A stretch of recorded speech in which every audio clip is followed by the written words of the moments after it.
Hello friends, last लेक्चर्सला आपण mitosis आणि meiosis हे दोन काय पाहिले होते, सेल डिव्हिजनचे टाईप पाहिले होते. त्याच्यामध्ये मायटोसिस आणि मिओसिसमध्ये symbiotic cells and the stem cells of the body and germ cells असे दोन काय पाहिलेत, सेलचे टाईप्स पाहिले होते. त्यानंतरनं आपण मायटोसिस हा फर्स्ट पार्ट पाहिला होता. याच्यामध्ये मायटोसिस पाहत असताना आपण काय पाहिलं, मायटोसिस म्हणजे एक स्टेम सेल असते आणि ती स्टेम सेल काय होते की डिवाईड होते. कशामध्ये? कायनिन्समध्ये आणि सायटोकायनिन्समध्ये. मग सायटोकायनिन्समध्ये कायरोकायनिन्सचे 4 प्रकार पडतात. एक म्हणजे prophase, metaphase, anaphase and telophase.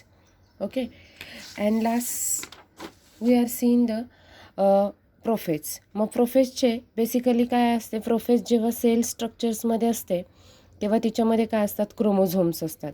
मग ते क्रोमोझोम्स कसे असतात तर आपण पाहिलं की it is a thread like. म्हणजे सुरुवातीला जर आपण पाहिलं क्रोमोझोम्समध्ये जर असेल सेल्स तर तिचे काय असतात, थ्रेड्स असतात की जसे आत्ता आपण इथं पाहतोय. ओके, त्यानंतर ना ती 4n डिप्लॉइडमध्ये कन्वर्ट होते तेव्हा तिचे काय होतात, क्रॉस होतात. क्रोमॅटिड्स काय होतात, क्रॉस होतात. त्यानंतर ना आपण नेक्स्ट पाहिली होती मेटाफेज. मग मेटाफेज आणि प्रोफेज पाहिली होती. तर प्रोफेजमध्ये देर ॲपियर द सिस्टर क्रोमॅटिड्स.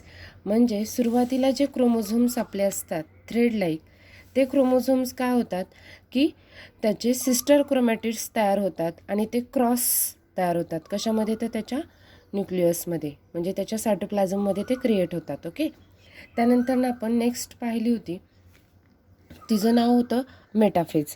म्हणजे ह्या कशामध्ये आहेत तर कायरोकायनिन्सचे काय आहेत, सेल डिव्हिजनचे हे 4 प्रकार आहेत. त्यामधला हा सेकंड आहे मेटाफेज. मग मेटाफेजमध्ये बघा, मेटाफेजमध्ये सुरुवातीला काय होतं, it is the visible there is a sister chromatids. काय फॉर्म होतात आपल्याला, सिस्टर क्रोमॅटिड्स फॉर्म होतात. And parallel to the equatorial plane and flexible protein fibres are spindle and from between the centromeres of each other. म्हणजे त्याचे आपल्याला parallel काय होतात, सेंट्रोमर्स पाहायला मिळतात. पॅरलल म्हणजे काय की हे जे क्रोमॅटिड्स आहेत ते एकाखाली एक येत असताना ते काय होतात, समांतर रेषेमध्ये येतात. कशामध्ये येतात तर समांतर रेषेमध्ये होतात आणि त्यांचे जे न्यूक्लियर्स आहेत ते काय होतात, अपोजिट डिरेक्शनला जातात. क्रोमॅटिड्सचे जे काही क्रोमोझोम्स आहेत सेंट्रोमर्स ते अपोजिट डिरेक्शनला गेलेले आपल्याला पाहायला मिळतात. त्यानंतर ना आता नेक्स्ट आपल्याला पाहायची होती फेज होती मेटाफेज. नंतर ना आपण पाहणार आहोत टीलोफेज. आता टीलोफेजमध्ये बघा काय होतं की जी आपली मेन क्रोमोझोमची सेल असते ती सुरुवातीला सिंगल होती, हो की नाही. आता ही काय झाली, हळूहळू काय झाली आहे, डेव्हलप व्हायला लागली आहे आणि डेव्हलप होऊन त्याचे न्यूक्लिओ सेंट्रोमर्स काय झालेत, सेपरेट व्हायला लागलेत आणि आपल्याला दोन वेगवेगळ्या 2n काय झाल्या, टीलोफेज पाहायला मिळालेल्या आहेत. मग आता टीलोफेजमध्ये त्याचं एक्सप्लेनेशन्स बघा. आता सुरुवातीला काय आहे टीलोफेजमध्ये, ॲनाफेज आणि टीलोफेज. तर ॲनाफेजमध्ये आपण पाहिलं की ॲनाफेजमध्ये फक्त सिस्टर क्रोमॅटिड असतात. ते काय असतात तर इच क्रोमोझोम्स आर सेपरेट. म्हणजे सिस्टर क्रोमॅटिड सेंट्रोमर्स काय होतो, स्प्लिट व्हायला सुरुवात होते. आता स्प्लिट होणे म्हणजे काय की ते काय होतात, वेगवेगळे तयार व्हायला सुरुवात होते. मग ते वेगवेगळे होत असताना काय होतं, it is separated between the two chromosomes separate end. म्हणजे त्यांचे दोन वेगवेगळे काय होतात, क्रोमोझोम्स सेपरेट व्हायला लागतात. की जसं आपण ह्या डायग्रॅम्समध्ये पाहिलं की आता सुरुवातीला हे सगळे एकाच डायग्रॅममध्ये, तिथं पण एकाच फेजमध्ये आहेत. पण जर ॲनाफेजमध्ये पाहिलं, दिस इज ॲनाफेज. ॲनाफेजमध्ये जर आपण स्टडी केला तर ॲनाफेजमध्ये आपल्याला हे दोन्ही क्रोमोझोम्स काय होतात, क्रोमॅटिड्स आपल्याला वेगवेगळे झालेले पाहायला मिळतात. मग क्रोमॅटिड्सचे जे सिस्टर क्रोमॅटिड्स आहेत, म्हणजे ज्या आत्ता आपण दाखवलेत ह्या, ओके, दिस क्रोमॅटिड्स. मग ह्या क्रोमॅटिड्स काय झाले, स्प्लिट व्हायला सुरुवात झाली. म्हणजे सुरुवातीला हे काय होते, क्रॉसमध्ये होते, नंतर ते स्प्लिट झाले की त्यांचे pull to the apart opposite direction. म्हणजे बघा it is pulls toward the apart. म्हणजे आपण इथून पाहिलं की हे एकत्र होते, मग ते अपोजिट डिरेक्शनला काय झाले, हळूहळू पुल्स व्हायला लागले. आणि हे जे आहे ना असं दाखवलेलं थ्रेडसारखं, म्हणजे हे त्याला मदत करतं पुल्स करायला. Okay, this is pulls toward the opposite direction. And separated the sister chromatid are called as the daughter chromosomes. म्हणजे हळूहळू काय होतात, ह्या क्रोमॅटिड्स काय होतात, सेपरेट व्हायला लागतात. म्हणून यांना सिस्टर क्रोमॅटिड्स म्हणजेच याला डॉटर क्रोमोझोम्स असं म्हणतात. काय म्हणतात, डॉटर क्रोमोझोम्स. ओके, मग chromosomes beings full appear to the bunch of bananas. तुम्ही केळ पाहिलेलं आहे का? ऑलमोस्ट सगळ्यांना केळ माहीत आहे. मग केळीचा जो शेप आहे तसाच आपला काय आहे बघा, आहे का केळीसारखा शेप? कोणाचा शेप? क्रोमोझोम्सचा किंवा क्रोमॅटिडचा बनाना शेप तयार झालेला आहे. काय आहे हा? बनाना शेप्स आहे. मग बनाना शेप्स तयार होत असताना each is the set of chromosomes there to opposite poles of cells. म्हणजे आपण ही सेलची फर्स्ट पोल पाहिली तर याच्या अपोजिट पोलला काय झालेले असतात, क्रोमॅटिड्स क्रिएट झालेले असतात. हे आपण ॲनाफेजमध्ये पाहिलं. आता ॲनाफेजमध्ये पहिल्यापासून आपण परत रिवाईज केलं तर फर्स्ट काय कन्सिडर करायचा पॉईंट की सिस्टर क्रोमॅटिड्स म्हणजे centromeres are the split into the opposite direction. म्हणजे सेंट्रोमर्स काय होतात, सेपरेट होतात. म्हणजे सुरुवातीला आपल्याला हे जे सर्कलमध्ये दिसतंय ते काय होतं, पूर्ण निघून जातं आणि आपल्याला पूर्ण एक सेल मिळते. म्हणजे क्रोमोझोम्स आर द सेपरेटेड. नंतर apart the opposite direction spindle fibres. म्हणजे त्याचा शेप कसा होतो, असा स्पिंडल शेप्स क्रिएट होतो. Then sister chromatids is called as, म्हणजे हे जे सिस्टर क्रोमॅटिड तयार झालेत त्याला आपण काय म्हणतो, डॉटर क्रोमोझोम्स. आणि यांचा शेप कसा आहे, बनाना शेप आहे. म्हणजे बनाना शेप म्हणजे ह्यांचा केळीसारखा आकार तयार झालेला असतो. आणि याच्यामध्ये 2 opposite poles of the cells तयार झालेले असतात. This is first and this is second. हे कॅरेक्टरिस्टिक कशाचे होते, ॲनाफेजचे. आता नेक्स्ट आहे टिलोफेज. टिलोफेजमध्ये मात्र तयार होताना सेम ॲनाफेजचा सिंगल फेज होती अशी. ओके, ही जी होती ती संपूर्ण ॲनाफेज होती अशी. आता हळूहळू काय झालं की ही स्प्लिट व्हायला लागली. मग हिचं स्प्लिट झाल्यानंतर ना हिचा शेप बघा असा डंबेल शेप झाला. म्हणजे इथून काय होणार, ही ब्रेक होणार. मग हिच्या वॉल काय होतील, अटॅच असतात. हळूहळू काय होतात, ह्या इथे ब्रेक होतात. आणि ह्या ब्रेक झाल्या की आपल्याला काय होतं, 2 सेल्स पुन्हा पाहायला मिळतात अपोजिट पोलला. त्यालाच chromosomes of the 2 opposite poles of the cells. म्हणजे त्या सेलच्या दोन्ही बाजूला आपल्याला 2 वेगवेगळे क्रोमोझोम्स पाहायला मिळतात, की जसे आत्ता आपण ह्या फिगरमध्ये पाहिलेत की ह्यांची जी वॉल आहे ती वॉल काय होते, हळूहळू ब्रेक होते. म्हणजे separate the sister chromatids is called as the daughter chromatid. म्हणजे वॉल ब्रेक झाली. आता त्यानंतर दुसरं बघा, there are start to decondense due to which they become thread like and thin and invisible. म्हणजे हळूहळू आपले जे क्रोमॅटिड्स होते बनाना शेप्स, ते बनाना शेप क्रोमॅटिड्स होते त्यांचं काय झालेलं आहे, क्रोमोझोम्समध्ये कन्व्हर्जन झालेलं आहे. म्हणजे ते इनव्हिजिबल आणि थ्रेड लाईक तयार झालेत. म्हणजे थोडक्यात असे तयार झालेत. ओके, असा आकार त्यांचा तयार झाला आहे. कशाचा, क्रोमोझोम्सचा. आणि थीन आहे. आता मी दाखवताना तरी खूप मोठा आहे, पण ॲक्च्युली तसा नसतो. खूप नाजूक असा थ्रेडसारखा तयार होतो. आता nuclear membrane is a form around the each set of the chromosomes. जसं मी सांगितलं की सुरुवातीला बघा आपण पाहिलं की एकच सेल होती डंबेल शेप्स. मग हळूहळू मी काय म्हटलं बघा, ही काय होते, सेपरेट व्हायला सुरुवात होते. आणि ही सेपरेट झाली तर आपल्याला 2 न्यूक्लियर्स काय होतात, सेल्स पाहायला मिळतात. There is a 2 sets of the each poles daughter nuclei are the form. म्हणजे आपल्याला डॉटर न्यूक्लिया फॉर्म होतात, म्हणून याला आपण 2n असं कन्सिडर केलं. It is called as the telophase.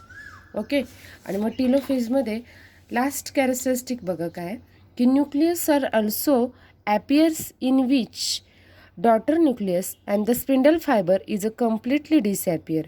म्हणजे हळूहळू बघा याच्यामधले जे स्पिंडल फायबर्स होते, म्हणजे सुरुवातीला आपण क्रोमोझोम्स पाहिले होते, आता इथे क्रोमोझोम्स आहेत का? नाही आहेत. त्यानंतर याचे जे डॉटर सेल्स आहेत त्याच्यामध्ये संपूर्णतः काय होतं, त्याच्यामधले जे काही फायबर्स आहेत ते काय होतात, डिसॲपियर होतात. तरी पण आपल्याला 2n2 सेल्सच्या completely nucleus is also appears. म्हणजे फक्त आणि फक्त या सेल्समध्ये न्यूक्लियसच पाहायला मिळतं. तुमचे क्रोमोझोम्स, क्रोमॅटिड्स आणि पोल्स काय होतात, इथून डिसॲपियर होतात. ओके, नुसते सिम्पल सेल्स क्रिएट राहते. याला आपण मायटोसिस असं म्हणतो. सुरुवातीपासून बघा आपण काय काय पाहिलं की याच्यामध्ये फर्स्ट आपण मेटाफेज पाहिली, मेटाफेज नंतरनं प्रोफेज, मेटाफेज, ॲनाफेज आणि टीलोफेज पाहिली. मग प्रोफेजमध्ये फक्त आपल्याला सर्क्युलर सेल्समध्ये काय होती, सेल पाहायला मिळते. त्याच्यामध्ये सेंट्रॉल्स असतं, क्रोमॅटिड्स असतात. हळूहळू ते कंडेन्स होतात आणि मग आपल्याला त्यांच्या डॉटर म्हणजे कंडेन्स होऊन आपल्याला थ्रेड लाईक अ फायबर्स पाहायला मिळतात. मग ते पॅरलली अरेंज होतात मेटाफेज टीलोफेजमध्ये आणि पॅरलली अरेंज झाल्यानंतर ॲनाफेजमध्ये मेटाफेजमध्ये मग ते पॅरलल अरेंज होऊन पुन्हा ते क्रॉस सेक्शन्समध्ये काय होतात, कन्वर्ट होतात. म्हणजे सुरुवातीला ते स्ट्रेट असतात बरोबर, त्यानंतर त्यांचे काय होतात, सेपरेट अपोजिट डिरेक्शनला काय होतात, तयार होतात. नंतर ते क्रॉसमध्ये काय होतात, अरेंज होतात आणि ते अरेंज असताना पण काय असतात, तर पॅरलल असतात. सेकंड थिंग काय की ते पॅरलल झाले की मग पुन्हा त्यांचे बनाना शेप्स काय होतात, शेल्स क्रिएट होतात. ओके, म्हणजे क्रोमोझोम्स तयार होतात. त्याला आपण डॉटर क्रोमोझोम्स असं म्हणतो. मग त्यांचे सेंट्रोल्स किंवा पोल्स पण काय होतात, अपोजिट डिरेक्शनला येतात. ओके, त्यानंतर सेकंड थिंग लास्ट आत्ता आपण टीलोफेजमध्ये पाहिलं की ते सेपरेट होऊन असे क्रोमोझोम्स क्रिएट होतात.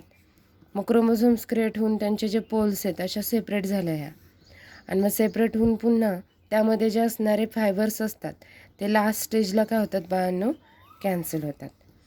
समजलं? ह्या काय आहेत, 4 फेज आहेत मायटोसिसच्या. आणि आज आपण एक नवीन पॉईंट पाहणार आहोत, तो आहे सायटोकायनिन्स.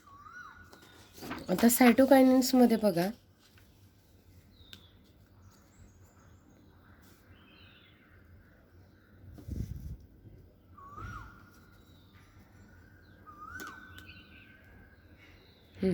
सायटोकायनिन्समध्ये बघा की आपण the cytoplasms is divided by the cytokinins. 2 new cells are form and are called as the daughter cells. म्हणजे सुरुवातीला जे आपण पाहिलं इट इज सायटोप्लाझम. म्हणजे सुरुवातीला जो आपण पाहिला तो काय होता, सायटोप्लाझम होता. म्हणजे फॉर एक्झाम्पल आपण ही एक सेल पाहिली, या सेल्समध्ये काय होतं की हे न्यूक्लियस होतं आणि ह्याच्याभोवती हे काय असतं, सायटोप्लाझम असतं. मग cytoplasm divided by cytokinin, 2 new cells are form which are called as daughter cells. म्हणजे आपण ही जी एक 1 सेल पाहिली ती काय होते, 2 न्यू सेल्समध्ये कन्वर्ट होते. म्हणजे दिस इज अनदर 2 सेल्स. म्हणजे this is first cell, it is converted into the 2 new cells. Okay, it is called as काय, daughter cells is formed. This is the first steps in the cytokinin. म्हणजे cytoplasm हा काय होतो, 2 सेल्समध्ये divide होतो. त्याला आपण काय म्हणतो, डॉटर सेल्स असं म्हणतो. नेक्स्ट पॉईंट्समध्ये बघा, in this process notch is a form at equatorial plane and cells which is depends gradually and thereby 2 new cells are formed. म्हणजे जर आपण पाहिलं की नॉच म्हणजे की त्यांच्यामध्ये दिलेला इक्वेटोरियल प्लेन आहे, तो काय होतो, ग्रॅज्युअली डिक्रीज होतो. म्हणजे हळूहळू काय होतो, तो कमी होतो आणि कमी होऊन आपल्याला 2 न्यू सेल्स काय पाहायला मिळतात.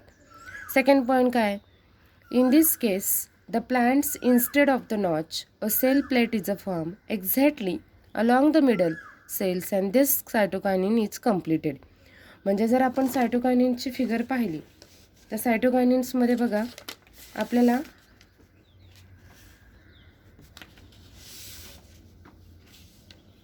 होताना काय दिसतं बघा. फर्स्ट सायटोकायनिन्स होताना मी सांगितलं की फर्स्ट सिंगल सेल्स असते.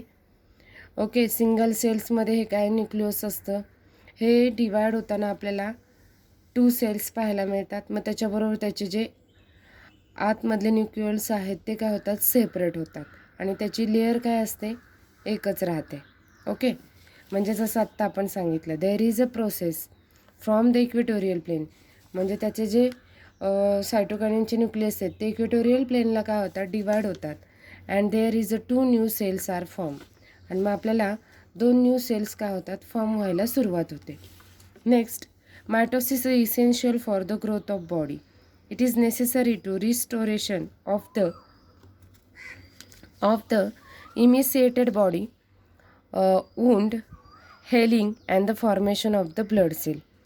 म्हणजे जर आपण पाहिलं की आपल्या शरीरामध्ये हे सेल विभाजन होणं काय असतं, गरजेचं असतं. कशासाठी गरजेचं असतं, जर ह्या सेल्स डिवाइड झाल्या, त्या डिवाइड झाल्यामुळं मायटोसिसचं मेन फंक्शन्स काय आहे, condensations of the chromosomes and the converted into the different cells.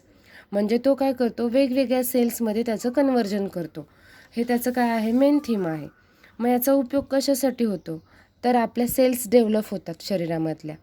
मग त्या शरीरामधल्या सेल्स डेव्हलप होत असताना यांची काय होते, आपल्या शरीराची वाढ होण्यासाठी गरज असते. कोणाची, सायटोकायनिन्सची किंवा मायटोसिसची. आपल्या शरीरामध्ये आपल्या शरीराच्या बॉडीची ग्रोथ होण्यासाठी काय असतात, मायटोसिस इसेन्शियल असतात. त्यानंतर ना इमिसिएटेड बॉडी वुंड हेलिंग. म्हणजे जर आपल्याला जखम झाली असेल तर ती जखम पटकन भरून येते.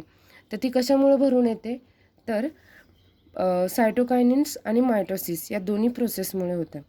आणि त्यानंतर सेकंड काय आहे याचं फंक्शन्स, की formation of the blood cell. आपल्या शरीरामध्ये ब्लड सेल क्रिएट होतात, की जशा आपण पाहिलं की छोटे छोटे सेल्स असतात, त्याच्यापासून अशा अनेक सेल्स काय होणार, डेव्हलप होणार.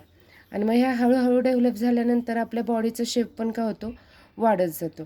अल्टिमेटली बॉडीचा शेप वाढत गेला की आपल्या शरीराची वाढ होते.